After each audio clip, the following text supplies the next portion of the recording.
All right, we're going to start one of my very favorite parts of any conference, large or small. It's the Q&A. This is where you guys get to ask questions. The answers usually apply to everybody. I'm sure you have many questions. We have 2 additional people on our panel. I'm going to explain to you who they are. They're both members of AZLOWCARB. The first is Sarah Christensen. Raise your hand, Sarah. I mentioned in the intro that metabolic health and mental health are linked. Sarah has a very important story and one that you might have questions about. She struggled with mental illness her whole life and was diagnosed with 2 serious mood disorders in her early 20s. She was hospitalized 12 times over the years, and she was told her disorders were treatment resistant. I think that's that hamster wheel that Krisna was talking about. After 15 years of medication failures, she discovered the connection between the ketogenic diet, which is what worked for her, and mental health improvements, and she dove in, she never looked back. More than 7 years later, her disorders are in remission, and she no longer takes any psychiatric medication. We thought it was important for her to be on the panel today in case you have questions about mental health. Our second addition is Dr. Seneca Carillo. Dr. Carillo is a local board-certified emergency medicine physician with over 20 years' experience. She's the owner and CEO of Toolkit MD, a metabolic health practice specializing in lifestyle management of chronic diseases. A couple of you have asked, hey, how can I find a practitioner here in town to work with now that I'm all inspired to make change? So grab some cards from the table over there and we'll get you pointed in the right direction. All right, we're gonna get started. The way it's gonna work, Diane, raise your hand, Diane. She has the second microphone, I hope. I'm gonna give you this one. I'll give her this one, never mind. She's gonna have the microphone. If you have a question, just line up here by Diane, and we'll do it that way so that she doesn't have to run around the room. All right, who would like to ask Once we get the first one up, then the floodgates open. What is keto? Well, I can grab that one. Well, keto is by definition is when you go into ketosis, right? So if your insulin's really high, that's a sign that your body has too much energy. And so if you can lower that insulin down, your body's able to burn fat as its fuel source. So that's why those of us who've struggled with weight our entire lives, when your insulin's really high, say you're a normal, good fasting insulin's around 5. So if it's running at 30 or 40, which we typically see in our patients now who are pre-diabetic or diabetic, you can't get to your fat stores because insulin's telling your body to store fat, not to release it. Because we store fat for when we need it for a rainy day. But if we're eating all the time excessively, we always have high insulin. So when people fast, they go into ketosis because it lowers the insulin level down. Or if they're eating a higher fat, higher protein, again, they're going to lower. And really what it means is that you're burning fat as your fuel source instead of burning sugar. Because if we give our body sugar, it will burn it. So a lot of nutritionists will say, well, then your body wants to run on sugar because that's what it burns first. Well, the reality is it's the most toxic in your body, right? So your body wants to burn it and get rid of it and store it and get it out of the bloodstream. Because if it doesn't, you have diabetes. The other argument would be alcohol. When you drink alcohol, your body metabolizes that the quickest. Does that mean we're supposed to run on alcohol? No, of course not. So it's saying it's going to get rid of the most dangerous thing. So that ketosis really, we could do a finger stick and see if someone's in ketosis. What's the benefit? Mood stabilization, better thinking, mental clarity, more energy. So your body can run on either fuel source. So it's kind of like if you have a Chevy Volt, it can run on electricity or it can run on gas. It can go a lot farther on gas than it can on electricity, but you have to run through the electricity first. So when they talk about fasting, you burn through the electricity, then you start burning on gas so you can drive a far distance. So a lot of world-class athletes are now running in ketosis because you can run on fat a lot longer than you can on just the sugar. You can't store that much.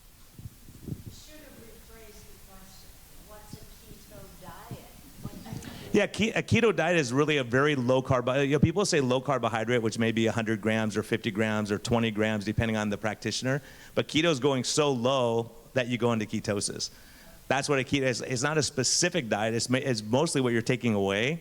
But for instance, if someone ate butter, like if you ate 2,000 calories of butter a day, you'd be in major ketosis. Does it mean you're losing weight? No, it just means you're burning fat as your fuel source. You're burning butter, not your own body fat. Benny? Brian and I are like brothers from another mother, so don't ask him a lot of questions unless you want to be here until like 3 o'clock, all right? No, in my simple analysis, keto means producing ketones. That's really generically. Producing ketones means you're relying primarily on fat, because when you rely on fat, some of that fat becomes this thing called ketones. So it's just a way to kind of, the reason it happens, because everybody in here and this whole industry is about losing fat. And let's face it, none of us would have jobs if it wasn't about losing fat. So ketones kind of ensure you physiologically that you're burning fat, and that's a good thing if you're trying to lose weight and lose fat. That's as simple as I can explain it. Good? We did good? Okay. Please come up to the microphone. That way your question will be not only heard, but also Hey, you can even come up to one of these tables to get ready if you want to save time, walking time. How do you do high-intensity interval training with elderly people? It's all relative. Like I said, I have patients and some witnesses here that are in their mid-80s that do some big high intensity. So for a person who's never done high intensity, okay, high intensity means really what muscle fibers are we using. So the muscle fibers we're using are the ones that we want to use, are the ones that we don't normally use. So if you're sedentary, and I have you get up and down from this chair 4 times, I'm probably starting to get into those muscle fibers. Or if you know what a wall seat is, sit against the wall, come down 10 inches, 12 and 15 inches. I can get a 400, people say, isn't it dangerous? It's not dangerous at all. I can get a 400-pound guy who hasn't exercised in 50 years and do about a 7-inch wall seat, and within probably 15, 20 seconds, he's using high-intensity muscle fibers. So we can structure a program. I have structured a program, and there are other people, I'm not the only guy in the world doing this, structured a program that you can do to work at a level that you're not used to in order for the body to upwardly adapt, to become stronger.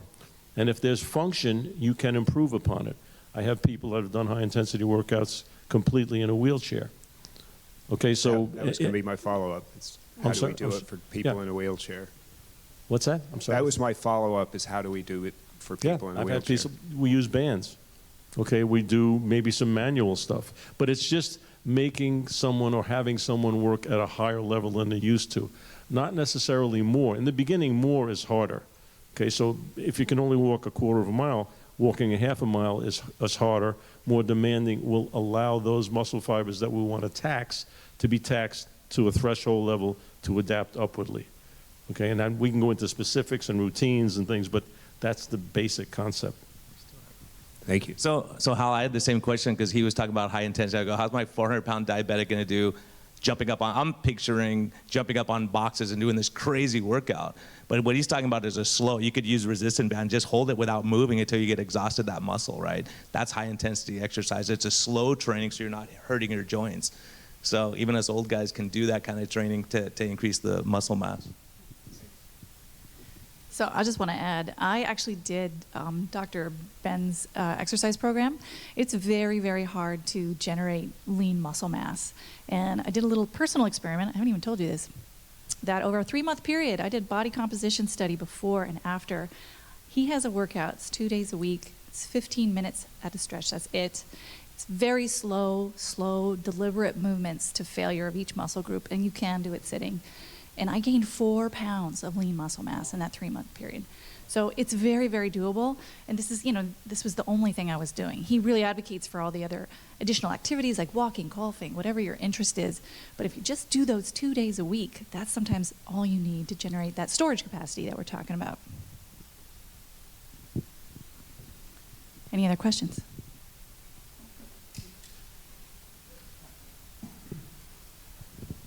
Dr. Brian and Dr. David, could you said you did, when you eat is as important as what you eat, but you didn't want to get into your presentation.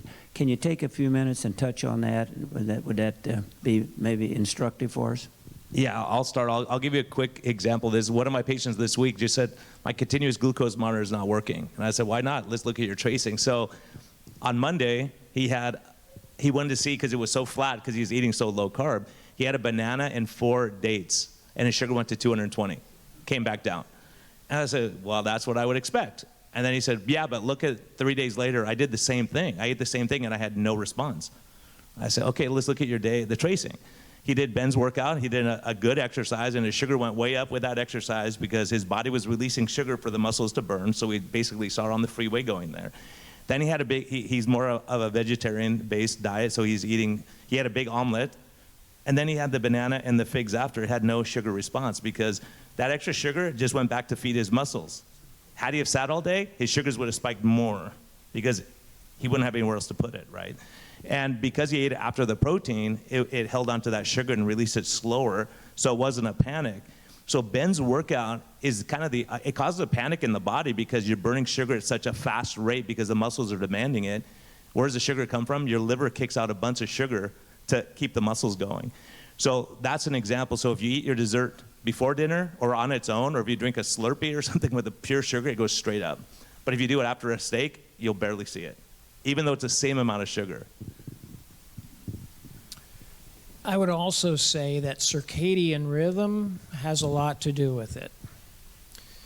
You want to eat, you have your eating window preferentially earlier in the day and be done towards, later afternoon, early evening. You don't want that glucose spike after eating, which if you're eating the right stuff, you're really not going to get, your glucose will look like a flat line.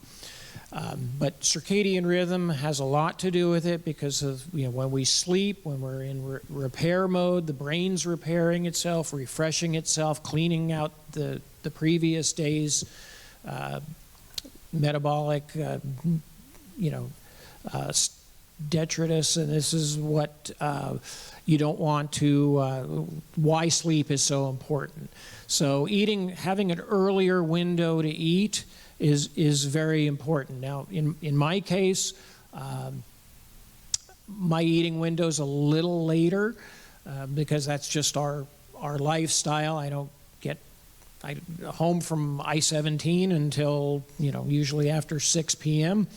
and that's when I try to be done 6 to 7 p.m. with my eating window for the day because you don't want it to go too late, before you're sleeping.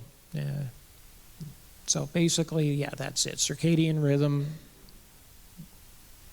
May I just add to that and say to anyone that wants to learn more about how to use a CGM to actually learn how your body responds to sugar, you're invited to come to Fountain Hills this coming Tuesday.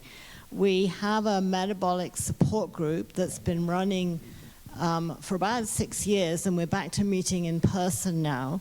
We just kicked off a series called 10 Weeks to a Younger You this coming week, and next Tuesday we're going to dive into a little bit of the introductory information that Dr. Carillo gave to us this week, talking about how to put a monitor on, how to use it as a scientific instrument to really look at how your body responds to different foods, different groups, different times of eating, different food combinations, what you do before or after you eat, etc. So we'll dive into more of the practicalities of that this week. And the series will go on for 10 weeks. The flyer is here. You're welcome to take a photograph of it.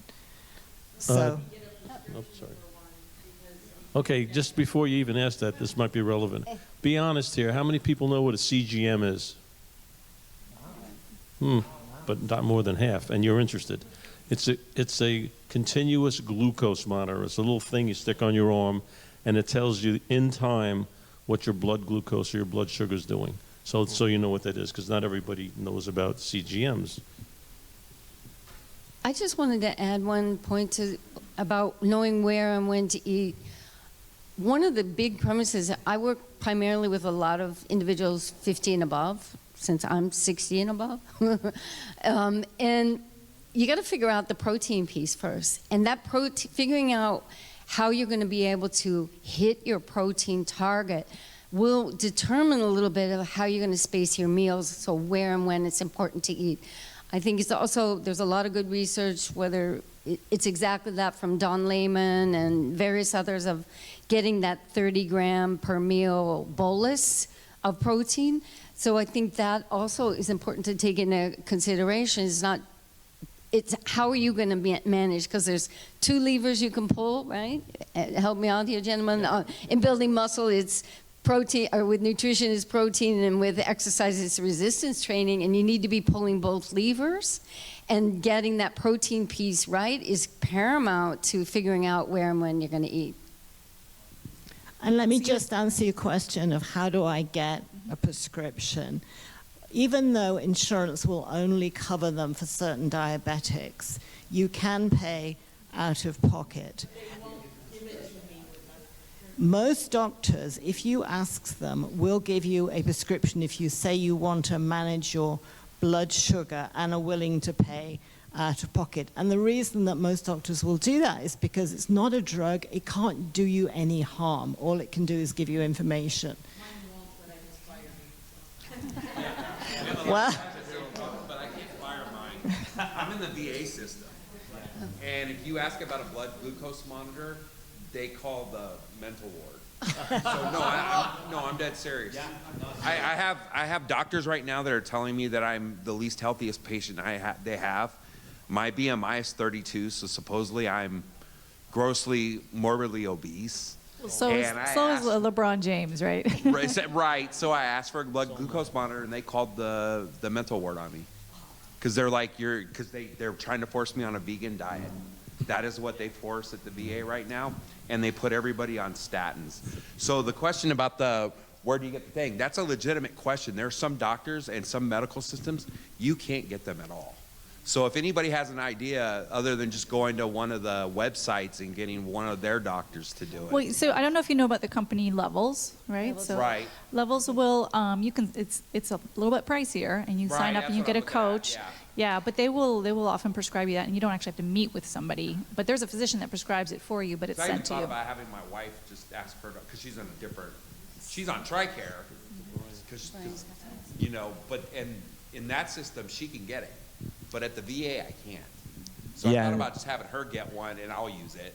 And if a doctor, they just don't want to go with the hassles of dealing with prior authorizations, all that kind of stuff, in the VA system, Kaiser system, can't get it. The diabetics there can't get it. Right. So I write them a script. It's $70 for a month. It's the best education you'll ever have. Oh, yeah. So, if you do, they have a Freestyle Libre. I have no financial interest in them. I don't even like the company, but this is a good product. And you can get it for $70 a month with their discount code. That's what we do with our patients who are cash pay all the time. I got one more question. So on the eating windows, so I started out, tracking down to the hour and everything. And what I actually ended up finding, and I don't know if this is bad or not, but if I'm not hungry, I just don't eat. And I could go 2 days sometimes. If I'm lifting, I'm gonna get a meal in. But if I'm not lifting and I'm not hungry, that's the key for all of us. I mean, a lot of us eat when we're stressed, tired, upset with our spouse, whatever it is. So if I'm hungry, I eat at 2. Even if it's 2 o'clock in the morning, I'm gonna go ahead and eat. If I'm that hungry, I fasted enough to know. I'm not a big fasting person anymore, but I know when I'm actually hungry. That's the great thing about fasting, is it teaches you the difference between kind of being bored, or you see something and you go, oh, that's on TV, whatever. So I just don't know if that's a good thing as well. Like, just listen, and that's fine. If you're feeling okay and you're good and you go, I don't need to eat lunch, because we have this mindset, if I don't eat lunch, I'm going to die before. Get rid of the labels. Like, I have 4 people in my house. We don't have breakfast, lunch, and dinner, and all 4 of us eat at different times. Everybody knows how to cook, so.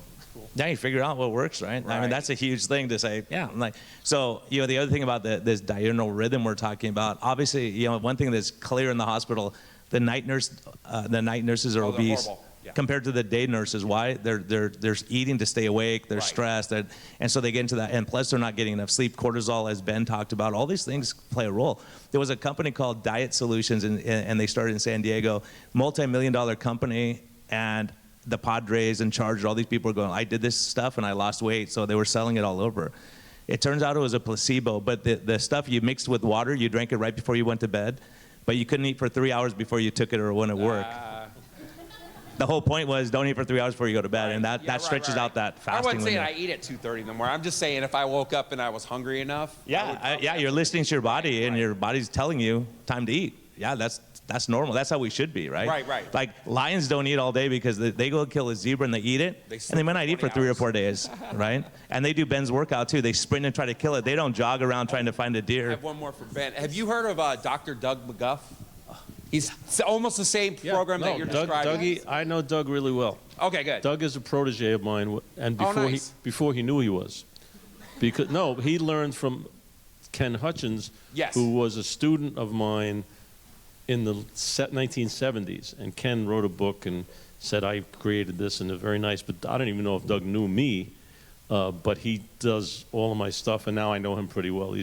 That's actually who I found. And Yeah, Dougie's. I put on 50 pounds of muscle in 2 years. Yeah, he's a smart guy. I like him a lot. We have some good I'm gonna have to correspondence. get your book then. That's it. Yeah, I'm no done. problem. Yeah. No problem. Yeah, I'll go grab one.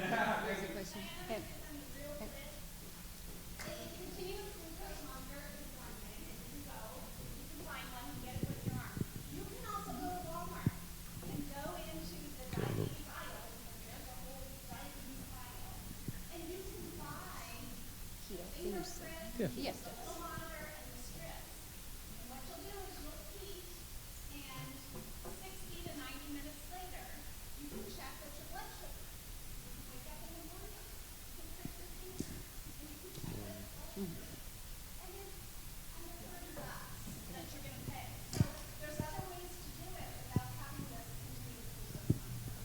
Yeah. I have a question about exercise and food timing. So if you, like I'm a early morning exerciser. So if I stop eating at 7 in the morning, it's going to be like 15 hours, and I'm also struggling to get through my workout. So any thoughts about that? Yeah. Main thought is don't eat while you're exercising. Oh, I don't. No, I'm just that was a sample of my wit. Sorry. No. I got that down. Thanks. No, I mean, if you say you're struggling through your workout, I think some people perceive that it's an energy issue. But if you can fast, I've personally fasted 4 days. I'm talking water, 4 days, and done high-intensity workouts. You're probably going to be okay behaviorally and psychologically. Say, oh, man, I can't do this. You've got enough glycogen, more than likely, okay, almost exclusively, unless there's some weird thing happening hormonally, said that it shouldn't affect you. If you say you're struggling, then that's too nebulous. I'm not exactly sure. You should struggle through a high-intensity workout. That's the point. But eating right before or taking protein right before, especially eating in general to get energy for that kind of workout, it doesn't exist. That's not scientifically valid. You've got plenty of energy. You're not going to run out of energy. You may run out of your glycogen may deplete slightly and you reach a point of failure slightly sooner, but it's still okay because you're recruiting the muscle fibers and you're demanding that these pathways and signals I was talking about will happen at a threshold adaptive level. So that's, I don't know if I'm answering your question, but let's put it this way, I wouldn't worry about it because the stress and the cortisol, worrying about it is more deleterious than not eating. I don't usually eat before my workout. I usually just get up, get dressed, and go. Most people don't like to really eat before they Yeah, I don't. Yeah, and I think, I've seen, I could tell you from my patients having continuous glucose monitor, one of my guys who had lost 58 pounds doing a liquid diet, then he came to me and he goes, I can't take it anymore. I want to eat real food type thing. So the first 3 weeks, whenever on Saturday morning I noticed his sugars would go down and come up, go down and come up. The third week, it went straight up like this. And he called me, he's like, what happened? He got fat adapted. His insulin was so high when he started. Once he dropped his insulin level down, now we can get to his fat stores. I go, how was your exercise? He goes, best I've ever exercised in 10 years. Yeah. Because he got so if your insulin's really high, that would be the caveat is if it's high, you can't get your energy stores. It doesn't matter how much fat you have on, you can't get to it because your insulin's so high.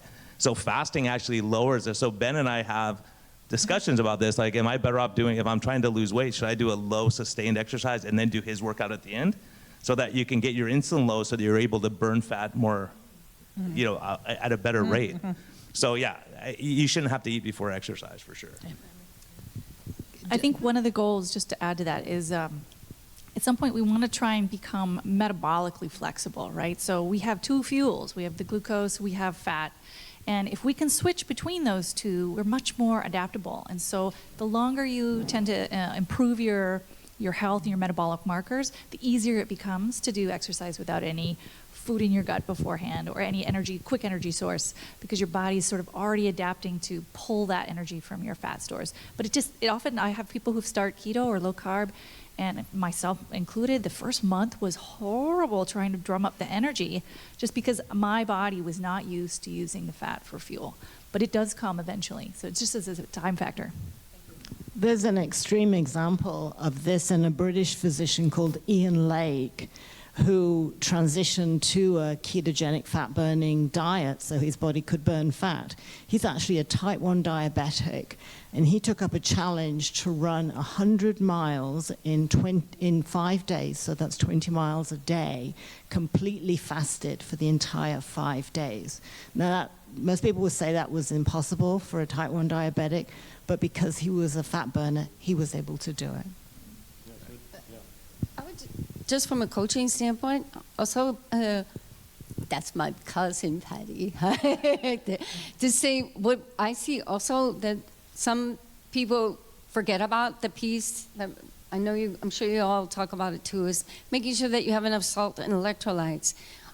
Most clients come to me for the first time are afraid of the salt shaker. They haven't salted their food in years, and doing that and getting that salt and electrolyte balance really helps, I think, with the workouts. That's one piece, especially when you just start the low carbohydrate or ketogenic or any of those, you're losing a lot of fluid. At the same time, you're also losing a lot of salt. So keeping the salt high. I know I even have some high athletes that do a pinch of salt or something like that right before they work out. First of all, I wanted to thank you guys for taking the time today to do this. Krisna, I think I saw the post for this on your Twitter account, and I told my wife, I said, well, it's free, and they're not trying to sell us anything, and you guys have really delivered.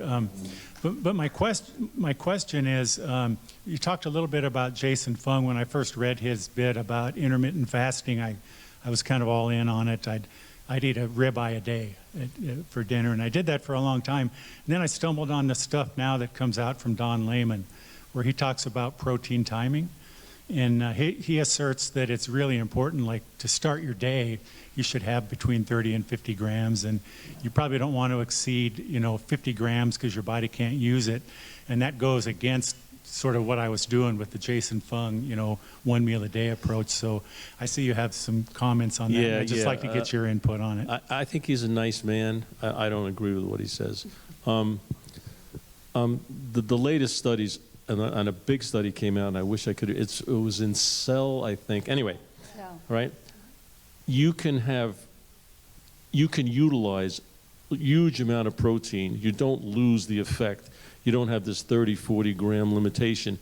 In fact, the more protein you have, the longer the protein effect lasts, and you can absorb and utilize this protein for building cells and repairing cells, which is really, and structural kind of function at high levels, much higher than the 30 grams of this is all you can. So the way that the methodology of those studies, I think, is definitely questionable. The latest stuff is all that, and I have never seen people who had to have 30 or 40 grams and that's all they could tolerate. I've had a lot of people like you and like me who can eat, a 2-pound steak at night, and not just me, it's an N of 1, and who knows what freaky genes I have. But in any case, no, I don't think that's the case. I like the idea that he presents for older people, where he states that, you're actually fasting and you're not building, and since we don't want catabolic or breakdown, maybe the first thing in the morning, it's a good idea to get in some protein. So, I would suggest some creatine or something like that. I don't think you have to eat. I don't think you have to break the fasting blood sugar response by eating, other than like a supplementation. I could definitely handle for older people, because we need protein probably a little more regularly, but I wouldn't even limit the amount, honestly. But I understand he says, you go to sleep, just like fasting, and you don't eat for 16 hours or whatever it is, or 15 hours, 12 hours, and you're not building now because you don't have enough protein. I question that a little, but it's not a terrible thought. I wouldn't, condemn the guy for that. But if it works, again, if it works for you, God bless America. That's cool. I'm wondering how or where I can point a person who believes that the standard American diet or the food pyramid is the way to go. How can I point them to a resource that would, or what resource can I point them to that would help them understand that the metabolic situation with SAD diet is, leading to disease? Go for it, Don. The SMHP has some reference materials on there. Society of Metabolic Health Practitioners. It's a new specialty group that many of us here are involved with very much. So there's also the Nutrition Network that has all kinds of resources. I haven't checked dietdoctor.com recently. They went kind of away from more lower carb to, satiety. And that's the key. And that's what you're going to get with, if you saw that picture of the breakfast with the eggs and bacon, you're going to eat that, or you're going to eat a steak, you're full. You're not going to want to eat. And so that makes fasting that much easier. That makes everything easier. And I'd say watch the movie Fat Fiction. It's free. They can watch it on Amazon. I was in it with some of my patients. It's all legit science. But you can see the actual continuous glucose monitors. The doctors who fight the most against the continuous glucose monitors are the ones saying eat the standard American diet. Because if you're using it and you put that on, you can see what your insulin, sugar, cortisol, all that's doing, right? There's another great one that Jason Fung was in called The Magic Pill. And they follow patients and see what happens when you have better outcomes. And the argument is look around. Look around at what we've done, where all of us are struggling. I was on the borderline of diabetes, when I first heard about Jason Fung, I'm like, what's this crazy guy talking about? But when you start understanding insulin levels and all the stuff we've been talking about, it becomes very clear. Low Carb USA has enormous resources of studies and lectures and stuff and done by some really notable scientists and research people, so they can't deny their validity.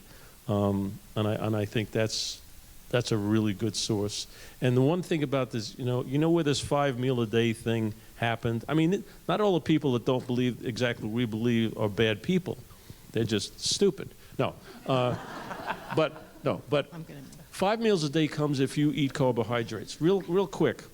Carbohydrates are twigs for a fire. Fat is a log. If you use twigs for your fire, you need to replenish it frequently. And what happens is you get a big flame, and then you die out. That's carbohydrates. You put a log on the fire, it lasts overnight, and you've got flame, and you've got heat for hours and hours. You don't have to replenish it. So depending on what we're saying, being a fat burner, better at burning or oxidizing fat, as opposed to a sugar burner. Instead of using twigs, we use a log. And but if you eat 5 meals a day, it'll maintain, instead of having this with your sugar up and down, hypoglycemia, you have a better balance if you eat 5 meals a day. In fact, it's probably recommended. But it also has a downside because now we're constantly using carbohydrates. And at some point in time, it's not effective, it doesn't last. You wake up in the morning and you're hungry because your sugar is down, or what? I mean, so that's the origin of where that happened. I would just add, if you just look at when the U.S. dietary guidelines came into play, and how actually accurately the U.S. population has tried to follow those guidelines, and yet the rates of obesity, hypertension, chronic disease are continuing to skyrocket, that in and of itself is sort of why it's not working, and why there's other resources we need to look at. Go ahead, Chris. back to, real quick answer to your question of where would you guide people. I've had numerous clients and individuals, and in fact, the dad of Matt, who's sitting in the back there, says that Dr. Sarah Hallberg, who sadly is no longer with us, has one of the most phenomenal TED Talks ever about the first thing you need to do is not follow the U.S. dietary guidelines. And she's inspired, very simply, I think, millions of people to get started and to at least understand that as a doctor, she chose not to follow them and also guided her patients not to. I always want to make. And another lady, Nina Teichholz, Nina, Teichholts, whatever. Anyway, look at her stuff. She's the pioneer, a crusader about the food pyramid. She actually's got a PhD. Oh, did she? Yeah. All right. Oh, I got to send her a card. Okay. And her book is called White Butter, Meat, Fat, and Cheese Belong in a Healthy Diet, something like that. Yeah. Don't quote me on the title, but it's something like that. Yeah. Nina Teichel. Nina Teichel. Big fat surprise, right? I think her book's The Big Fat. I think it's called The Big Fat Surprise.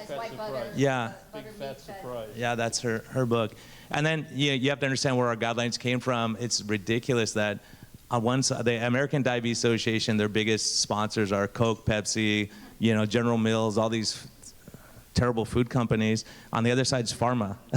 So they're like, eat whatever you want, we got a drug for you. Oh yeah, and so Coke and Pepsi say it's all about the calories in, calories out. It doesn't matter, you gotta have a Coke as long as you exercise. You're lazy, that's why you gain the weight. But they understand, but they're not telling you it's the physiology of that high sugar, high insulin that's become the issue for us. And so when you start looking at these things, you understand, Gatorade said we can't exercise without drinking a sugary drink. Our kids are playing soccer for 10 minutes and they're drinking 5 Gatorades to replenish. When you look at it, someone with a continuous glucose monitor, if they do a super intense workout, their sugars go crazy high. So how much sugar do they need to put on top of that? Because our body takes care of us. Because it doesn't want you to get low sugars during exercise because you'll pass out, right? So it's this idea that you have to be drinking. I have a guy who gained 40 pounds every summer, and I go, what do you do in the summer that makes you gain 40 pounds? He said, I ride my bike in the summer. In the winter, it's too snowing, and I can't ride my bike. And I go, wait a minute, you're exercising all summer. How are you gaining weight? Because he's carb loading like crazy. So once he stopped carb loading, he realized he could ride his bike with fasted, and his sugars are going high on the biggest mountains, and they normalize when he's on the easy part because you don't need that extra sugar all the time. My question is, you were talking about salt intake. What about somebody who has familial hypertension? And at the doctors. So Dr. Unwin in the UK has been doing some amazing work, and what he found was once they got if your insulin's high and you eat a lot of salt, insulin at the kidney level makes you hold on to salt. That slide I showed, one of the biggest risks for doubling your risk of heart attack was high blood pressure. But that was only because your insulin's high, making you hold on to salt. So if you normalize salt, like Krisna said, we have to tell people to eat more salt. Because when your insulin drops, and that's the sad truth about the keto diet, is people go, oh my gosh, I lost 5 pounds this week. I just started keto and I lost 5 pounds. Well, that's not fat weight, that's water weight and salt weight. So they get sick because they don't take in enough salt because they've been told all these years don't eat salt. So all the time we monitor patients with blood pressure also, because their blood pressure could tank, get really low, and we go, we got to give you more salt to bring your blood pressure back up. So it's the opposite problem. So most diabetics have high blood pressure. So if we get those insulin down, Dr. Unwin has shown you could give them massive amounts of salt without having any trouble. Well, what's an interesting, you talk about conventional treatment. So if you have high blood pressure, one of the things the docs will give you is what they call a diuretic. It makes you pee, okay? Gets rid of fluid. When you go on a low-carb diet, like Brian said, what happens? It's a diuretic. So instead of taking the pill, go on a low-carb diet. It's the same thing your doctor wants to, but your doctor's going to say, ooh, you better watch it, but here's the pill. Well, and only 20% of people with hypertension are actually salt sensitive. But we don't know who those are, so we just tell you, if you have hypertension, you probably should avoid salt. But when you start correcting these things, these other metabolic dysfunctions, you don't need to watch salt, and you actually need to add it back, because it's super important for all your cellular functions. But when you have hypertension, yes, and your insulin is high, yes, you're going to retain extra water when you're having a high salt intake. Most people need between 3 and 5 grams of salt a day. But depending if you're eating a lot of processed food, depending on how you're salting your food at home, that's all going to change. And depending on what your other medical conditions are, will determine how much salt you need. And then I have a question for my table mate who has a bad knee. She said that there's conflicting information on the internet about women, what is this? Intermittent fasting for women and their hormones. That is very complicated. I don't think I quite understand it either. I think there's some confusion, especially when we call it fasting. First, it seems sort of daunting, right? It's really just, it's trying to train your body to listen to your hunger signals, right? So trying to limit the window of time you eat during the day is trying to help lower your insulin, trying to help train you to decide when I am hungry. I think if you're constantly restricting the timing of your eating and you're not listening to your hunger signals, that may have some feedback loops to your hormone production. But women's hormones are very, very complicated. And I would say, I would highly recommend a book called Fast Like a Girl by Mindy Pelz, P-E-L-Z. I have no financial interest in her. But I've interviewed her twice on my podcast, and she's fantastic. My wife, who, if you see some lady very attractive walking 2 dogs out there, she lost, and she's never had weight issues. She lost 20 or 30 pounds like that, very quickly. So and so I read her book, and really what she's saying is, yeah, there's certain cycles, like if you're in reproductive ages or even post-reproductive, your body is trying to procreate, right? So if you're fasting, like women know, they're always craving chocolate and food and stuff right before their period. Why? Because you're preparing to get pregnant at that point. So if you're not eating at that time, it's telling your body, uh-oh, something's wrong. It raises cortisol, which makes you store fat, right? So that you can get pregnant later. Drops down the estrogen progesterone levels. So fasting right before your period is a horrible idea. So she says, eat more carbs right before your period, which is what your body's telling you already inherently, because it's telling you if you're not eating that it's a stress time, not time to get pregnant. And it's not time to put on muscle mass because you're going to be burning more calories and you'll die sooner, right, in a time of famine. So it has to do with cortisol and oxytocin, which is one of the hormones that steers whether. So if you're stressed, intense, and worried all the time, you go towards cortisol, which makes you store fat. So that's why it's hard for us to lose weight when we're stressed, tense, and don't take 10 minutes to breathe or don't exercise, because all those things raise the oxytocin, which is the love hormone, right? So it's telling you everything's good. Your relationship's good, it's time to get pregnant, so make the hormones. So a lot of women, if they're excessive in fasting or excessive in working out, like a lot of long-distance runners lose their period because they're not bringing enough nutrition and they're stressing their body like crazy. So the body's saying, don't get pregnant now. So that's a big part of, but there's a lot of misinformation about not fasting if you're female. That's not correct. There's benefits, it's just the time that you're doing it. And then you hit menopause and it all changes. We are going to wrap up, David, if you want to make a comment, and then I have one quick question for Sarah. One quick comment. There are some nuances to fasting. One concern is to make sure that during your eating window that you do get enough protein. The dietary guidelines, that 0.8 grams per, that's to prevent protein deficiency. Most of us should be getting much more protein than that, probably almost twice as much protein as that. And so that's one danger, is we want to build muscle. We've been talking about muscle, strength, and longevity. So prioritizing protein during your eating windows is key. And and then the major driving of all the hormones is insulin. So you want to keep insulin low as much as you can. A good guide I like to tell my female clients in particular is aim for 100 grams of protein a day. So add it up one day. It's really easy to find nutritional information on what you're eating and see where you're at. I bet most of us in this room are at like 25 or 30 grams a day. Aim for 100 grams. There is no way you can be hungry if you're eating that much protein. Sarah, quick question. In the field of mental health and the link with mental and metabolic health, what are some resources that you would send people to? There's a whole new field now called metabolic psychiatry. It's super, super exciting. Do you have some good resources if people in this room would like some help in that area? Yes. If you want books to read, there's two that I can recommend, like off the top of my head. One is called Brain Energy. It's by Dr. Chris Palmer. He's a Harvard psychiatrist who has done a whole lot of research and development of this theory. The other was just recently released a few days ago. It's called Change Your Diet, Change Your Mind, and it's by Dr. Georgia Ede. Her last name is spelled E-D-E. Both of those, I've almost finished the second book, and it is, the first book is a lot of science, the second book is a lot of practical how-to. So there's kind of something for no matter what your bent is, whether you want to know the detailed science or you just want to know, look, what do I do to make these changes?